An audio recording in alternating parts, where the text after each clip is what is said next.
সরকারের সব স্তরে দুর্নীতি মোকাবেলায় দৃঢ় পদক্ষেপ নেওয়া হবে বলে জানিয়েছেন প্রধানমন্ত্রী তারেক রহমান। বিভিন্ন দেশের কূটনীতিকদের নিয়ে ইফতার অনুষ্ঠানে তিনি বলেন, মানবাধিকার ও মত প্রকাশের স্বাধীনতা রক্ষা এবং সহনশীলতার সংস্কৃতি গড়ে তুলতে প্রতিশ্রুতিবদ্ধ সরকার। শুক্রবার রাষ্ট্রীয় অতিথি ভবন যমুনায় কূটনীতিকদের নিয়ে প্রধানমন্ত্রীর ইফতার অনুষ্ঠানে যুক্তরাষ্ট্র, যুক্তরাজ্য, ভারত, চীন সহ বিভিন্ন দেশের রাষ্ট্রদূত ও কূটনীতিকরা অংশ নেন। আমন্ত্রিত অতিথিদের সঙ্গে শুভেচ্ছা বিনিময় করেন প্রধানমন্ত্রী তারেক রহমান। তার সহধর্মিণী ডাক্তার জুবাইদা রহমান এবং কন্যা জাইমা রহমানও ছিলেন সেখানে।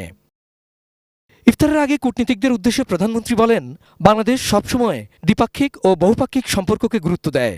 পারস্পরিক শ্রদ্ধা, সহযোগিতা ও আস্থার ভিত্তিতে বিশ্বের বিভিন্ন দেশের সঙ্গে সম্পর্ক আরও শক্তিশালী করতে সরকার প্রতিশ্রুতিবদ্ধ বলেও জানান তিনি।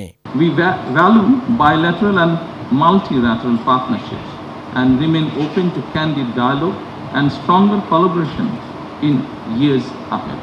স্বাধীনতা রক্ষা, মানবাধিকার নিশ্চিত করা এবং দুর্নীতির বিরুদ্ধে তার সরকারের দৃঢ় অবস্থানের কথাও উল্লেখ করেন তারেক রহমান। নতুন বাংলাদেশ গড়তে এলো জুলফিকার স্টিল। জুলফিকার স্টিল, ইস্পাত দৃঢ় অঙ্গীকার। বলেন, আইন শৃঙ্খলা পরিস্থিতি ঠিক রাখা, আরও বেশি নারীর ক্ষমতায়ন এবং নতুন উদ্যোক্তাদের সহায়তার মাধ্যমে শক্তিশালী অর্থনীতি গড়ে তোলার লক্ষ্যে কাজ শুরু করেছে সরকার। We are equally committed to safeguarding human rights, protecting freedom of expression and fostering a culture of tolerance.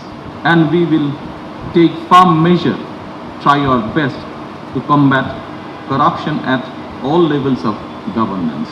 এ সময় জাতিসংঘ সাধারণ পরিষদের 81তম অধিবেশনের সভাপতি পদে বাংলাদেশের প্রার্থী পররাষ্ট্রমন্ত্রী ডক্টর খলিলুর রহমানের প্রতি সমর্থন দিতে ঢাকায় নিযুক্ত কূটনীতিকদের আহ্বান জানান প্রধানমন্ত্রী।